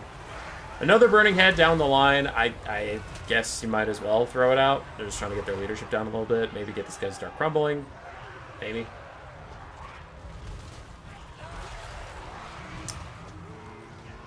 And the lines are forming up, as it is officially just the Crab Blob versus all that is left. But the Shadow Walkers are running low on ammunition overall. Elithanar still has half his ammunition, which is fine. Goblin Wolf boys are running out of ammo, and what direction is this even firing? Alright, it was towards some skirmish cav who dodged it. That's fine. So, considering there's not a lot of good targets for your Vanguys left, you could try and hit some skirmishers, but... yeah, not a lot of ammo. Great Stag Knights charging in after getting some healing. They are strong, armor-piercing guys with a large charge bonus. They will do some solid damage here. And that Vindictive Glare hurt the Wood Elves more than the enemy, so Goblin's getting a little cheeky, a little betrayal here and there, just for fun. Another Burning Head is out from the Dark Elves, again to just lower that leadership and make sure that these guys crumble just slightly faster. Animated Hulk's crumbling down there, Solostra's getting low, just under half HP. And honestly, Elithanar is going to have to do a lot of work. He's already got 700 value, but these next 13 shots have all got to count. Kite continues on. Great Stag Knights looking for their next big charge. Another Vindictive Glare out onto Solostra. Decent little damage here and there. Shadowwalkers, 1 ammo, 0 ammo, 8 ammo, 0 ammo. For the Gobos, 0, 5, 0, 4. But enough shots are getting through. Solostra's taking enough damage that she'll start crumbling soon. T-Frabas charge into her. Don't know what's particularly special about them, but they are in there, getting her to crumble just a little bit. Her next crab summon is out to damage the High Elves in the front line. The T-Frabas are quickly picked off. Another Vindictive Glare pokes down Solostra, whose leadership was positive for a brief moment. Elithanar's even switched targets, not dealing with her anymore, getting big shots onto the Rotting Leviathan. This looks to be the last stand of the Coast. The Lamps Revenge are crumbling and dead. The other Rotting Leviathans have no form of healing, so they're going to start crumbling soon. That'll just be the end of them. And one basic Rotting Leviathan cannot kill all these troops. I guarantee you. Everybody is dying. That crab summon is fake, so it'll go away in 30 seconds. You are the Azray. Good job, you. Oh, this lady's on a cold one. Okay, she has a bit of armor piercing. She's getting real low, but she has a bit of armor piercing. Army losses hits, and it is 3-3 going into the final game.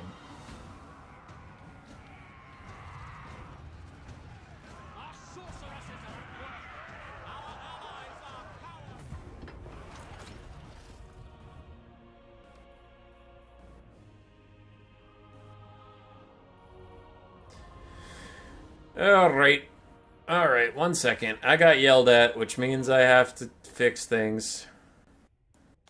The easiest way to get me to do something is yell at me. And that seems like a good precedent to set. That seems smart.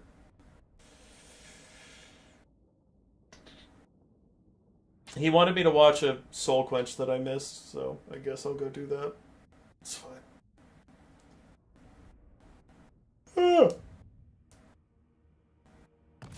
When are we going to see some lizards? We saw Krokgar. Luna played lizards. But anyway, we're nearing 100 people watching right now, which I used to get fairly often when the DLC first came out. We haven't gotten even close to 100 people in quite a long time, so hope you guys are having some fun. Here comes the Soul Quench that we're supposed to be watching. Boom! Half HP off the Soul Quench, and then the after effect. There you go. You happy now? Don't have to yell at me anymore. It was a good soul quench, though. Took half HP off of 1,000 gold unit. It's got to be a 500 gold soul quench. It all comes down to this. Lucinia himself, the tournament host, holds the fate of the old washed players in his hand. Versus the new people, we have Olaf the Moose, Twist, Strabostat, and Contrarian's Codex. Contrarian on Scaven. Strabo, Wood Elves.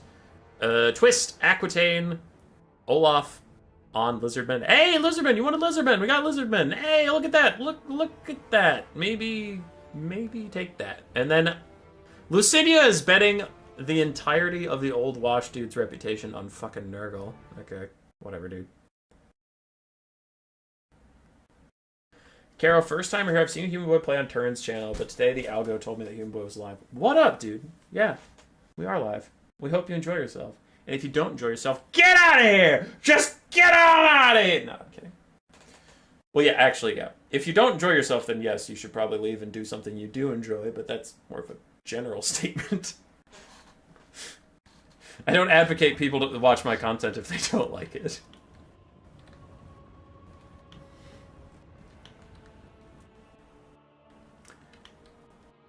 Okie dokie. For Nurgle, we have a Pestigore frontline, Chaos Knights of Nurgle, and Rot Knights on the flanks. Bile Trolls to help out with the front line a bit. We do have a Demon Prince of Nurgle with Spirit Leech and Fleshy Abundance, and then 4 Chaos Furies all in the Vanguard. On the other side, for a conglomerate, a front line and back line of Eternal Guard and Spearmen at Arms. The front line is actually Saurus Warriors, backed up by Treekin, including the Firebark Elders. We have 2 Poisonwind Globes, a Jezzail, Avalanche Mortars, Skaven Slave Slinger, Gracier of Ruin with his Aerial Net and the Dreaded 13th, Spellweaver of Beast with just Flock of Doom, Alberic in the Sky with 2 Pegasus Knights, Compatriots, and a Damsel of Life on the ground. There she is. And then Mazdamundi with Apotheosis, his Net, Banishment, and Ruination of Cities. Don't forget to like and subscribe. You're right, though I am bad for advocating for that. Hey, we hit 100! Let's go! Anyway, yeah, like and subscribe if you aren't, yada yada, all that stuff. Itatsuki, it's not my fault you watch content you don't enjoy. Pegasus Knight's going to charge straight into the Chaos Furies of Nurgle. While the Chaos Furies are not large, so they don't get the bonus for large, Pegasus Knights will still make very short work of them, as we can see. That is very much the case, and that is a dead Chaos Fury of Nurgle. Meanwhile, the Poisonwind Mortar is going to take out Pestigores on the charge. Here's the second volley. We saw what it did to the first group. In comes the second group. Oh my goodness! Not that much damage because they're spread out. You might say not that much damage. It took half their HP. You ever see what it does to a High Elf Spearman? That's damage. This is nothing. This is nothing.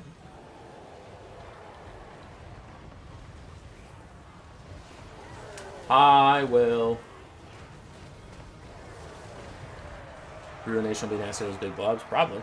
Bile Troll's starting to move up now as the Pestigore frontline finally hits. As any game with Skaven, Grand Cathay, or Empire goes, and I always mention it, Skaven are going to look pretty good at the start. It's how they look at the end that matters. So Nurgle takes a lot of damage on the advance. We'll see if that sticks.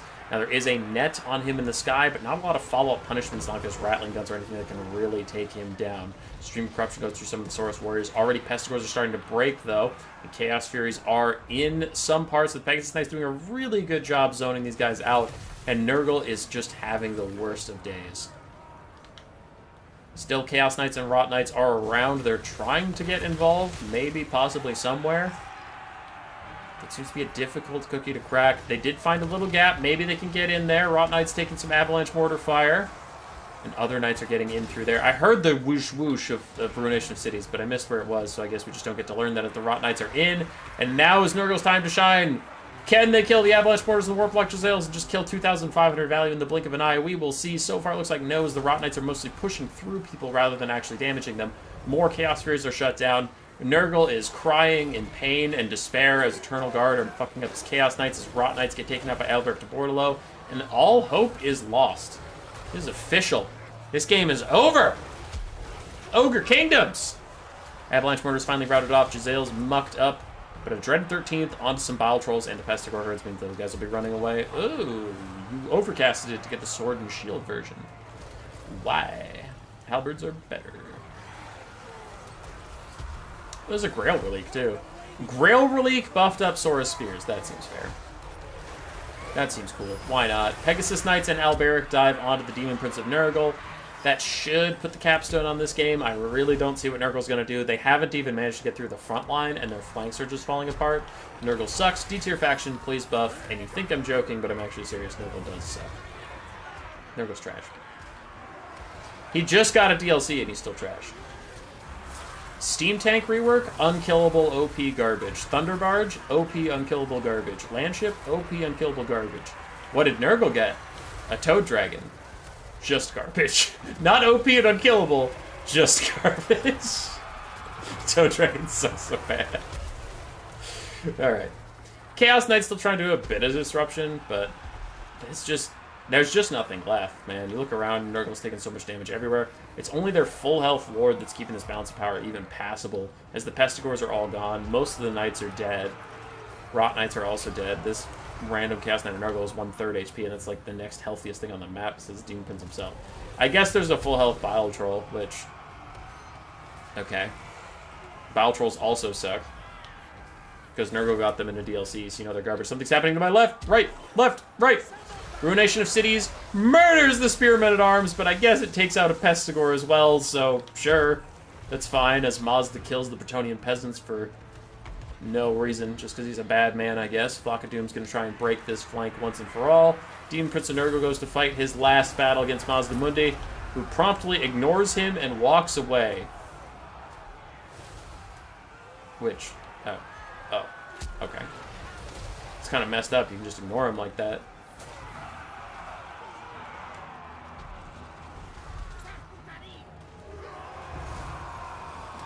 Like a Nurgling in a glass cannon shop. Yeah. This is proven in facts and lore that Ratman is the best YouTuber. It's kind of true. It's kind of facts. So ladies and gentlemen, before you log off and you're like, wow, this stream is over. This stream is over. But let me tell you, my good friend Tactical Lich, he has a tournament in 55 minutes, so if you are looking for more awesome Warhammer 3 multiplayer content, Tactical Lich, that is Tactical Lich in YouTube. His icon is a little black circle with a blue crosshair. That guy. Hosting a tournament in 55 minutes. There will be a stream for that. Should be awesome. So go support him. He is criminally underrated as far as content creators go. Yeah. And I will be out of his way. Try not to stream over other content creators if we can avoid it. So, yeah. No quick battle stream. I'll do one fucking quick battle. I'll do one. And mostly because we got one good quick battle. Well, good is a relative term. It was a one-sided complete slobberknocker, but the... Slobberknocker is a close game, and you said it wasn't close, you're stupid. Yep, I fucked up. It happens. Anyway, it was a one-sided slamming, but at least it wasn't some toxic bullshit dwarves being toxic and bullshit. So we'll see. We'll see if I can get 2 games in a row that aren't dwarves taking the Thunder Barge. GG's to all the players involved in this. It was a lot of fun. As always, thanks to Asinia for hosting such a fun event. And I know he has more schemes in the works. He's always thinking up some crazy nonsense. It's just his way. Just the way of things. I switched to my setup that doesn't have the scoreboard for no reason. What happened to the other 4? What happened to the other 4v1 builds? I don't know. I cast the 7 replays that were sent to me. No performance review, Sag. Twist, you guys did great. You guys did fantastically. Your front line held forever. Nurgle couldn't get in there. You shut down his flanks very, very well. Good snipes. I like that you didn't overcommit to killing the Nurgle Lord because they're tanky and have a lot of healing, so you just took out his Furies. You did great, buddy. Sir. Loved it.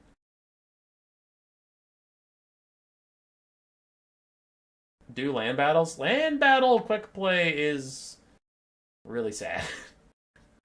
It's mostly corner campers, forest campers, and douchebags. I love land battles in my tournaments and on my Discord. I have given quick battle land battles so many chances, and I've always been burned for it. Do you remember to switch to the current patch? That is a great point, Sipa. I did not. So I guess I don't get to do that. Alright, I'll play a quest battle. Jesus.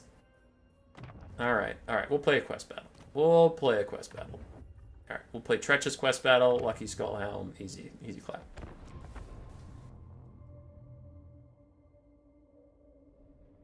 There was another game, but it was 2 minutes. Yeah, I didn't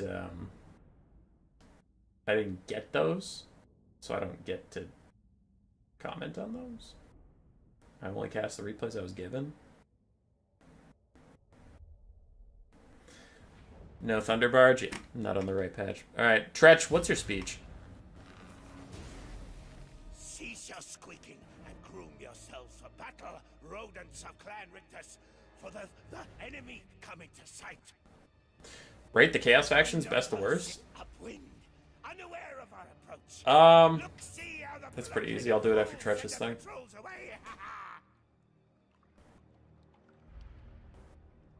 Lucky us, sisters.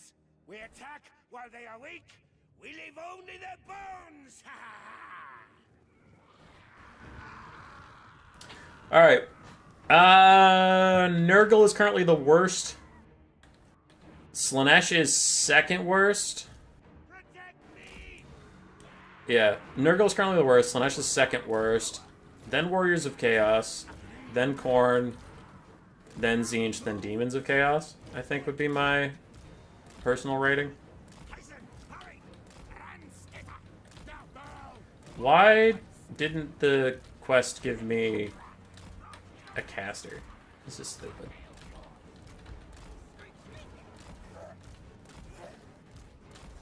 Alright, there. My formation is perfect, and I can now talk to chat while I just win the game by default. Yeah. Yeah. I want to do more campaign streams, because I want to play campaign, but why bother playing... When you're a Warhammer streamer, why bother playing Warhammer if you're not going to stream it? Because otherwise you're just going to... I'm wasting what little free time I have if I'm playing this game, but not putting up content about it, if that makes sense. Because, if I have any free time, I usually don't play Warhammer, because I play it all the fucking time for the channel. So I play, like, Elden Ring, which I haven't started yet, but I intend to. Yeah. But I've really wanted to start an Empire campaign, because I've been reading the End Times, which are actually kind of fun. What's the difference between Conquest and land battles? Conquest has a point in the middle you have to capture, and get some points if you want to win the game, or you can kill your opponent. Land battles, you have to kill your opponent. And in quick battles, where there's no, like, handshake rules that tournament players have, I've just run into too many people that are just dicks. Like, they don't accept that they lost, and they'll just run away until the timer runs out. Because they're little bastards. And I hate it. Now, don't get me wrong, I love land battles, but I usually love land battles in the environment where I handshake with my opponent to be like, hey, you know, here are some basic rules. And, like, people love to complain about land battles rules, but, like, really basically it's don't corner camp, don't forest camp, and be attacking at all times with something. It's not everything. Like, not every unit has to be attacking, but, like, if you have a cannon firing, you're totally good. You're attacking. But, like, it's just rules to say, hey, let's not be an asshole about this. And then when I play with those rules, it's so hard for me to go back to ranked matchmaking where it's like, some people are just going to sit in a fucking forest and I can't do anything about it. Some people are just going to corner camp or run away and it's all they're going to do and it's just not fun. It's like not just a good use of my time. So Conquest is nice for that. I definitely prefer Conquest on quick battles where it's like, okay, at least there's this point where if someone's going to be an asshole about it, I can capture the point and still win the game. Though to be honest, I just dodge those people because it's not worth my time. Even if you'd win, it's like, oh boy, I won a quick battle. Literally, who cares? It was still a fucking waste of my time. So if I see someone with a super degenerate build or they're just sitting in a corner, then fuck them. I don't even finish the game. I just leave. What? How did I lose? What the fuck? I looked away for a second. I looked away for 1 second, and we lost. This game sucks. This game fucking sucks. That's it. I'm a Fortnite streamer. Any new player tournaments this week? I couldn't attend last week's. Yeah, there's one on Thursday. Who's having a tourney stream in an hour? That is Tactical Lich. Tactical Lich. Yeah. Alright, stupid memes of quest battles aside, people are bringing up good points that I actually should. I actually should send you to. So 1 second here. So if you take a look at our Discord, there's Tactical Lich telling me the things I need to know. If you want to play just best of one battles, we do have a little bot that matches you with other new players or chill players. So it's just quick battles, but with people that'll do those handshake rules I mentioned. Like Twist is in there. You just type game and then it'll match you up and stuff. You can see that if you get our Radiger role, which is just our new player role. So that's neat. If you don't want to just do chill quick battles, you can also just find matches. It's our tournament bot that does best of 3 tournament game styles. We use tournament rules, picks and bans, all that stuff. It is more sweaty than best of 1, which isn't necessarily a bad thing. It just depends on what you're looking for. But yeah, if you want to try hard against other good players, use our find matches. We have a leaderboard that you get ranked on, and then we do host tournaments for the season finals. Season 6 finals is already underway, so you can't join that, but you can join up for season 7.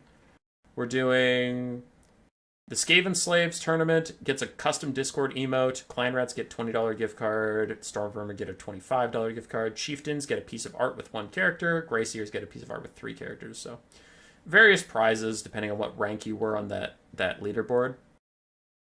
So that's pretty lit. If you want to get some multiplayer games going, hop into our Discord. It's all good. It's all the best things. But, yeah, Tactical Lich sent me a thingy, huh? So, let's go there. This thing. See? In 43 minutes, Tactical Lich will be streaming. Which I am now gonna customize and redirect people there after my stream closes. It won't be up for a bit, but I mean, you can go grab lunch or something. And then show back up for Tactical Lich. Who deserves it? Because we fucking love Tactical Lich.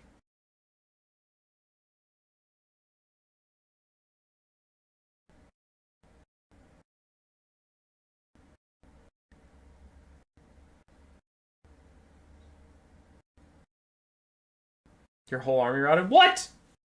No, it didn't. Lies. It's not listed on Total Tavern. Yeah, I hosted on Challenge this time. I was trying that out.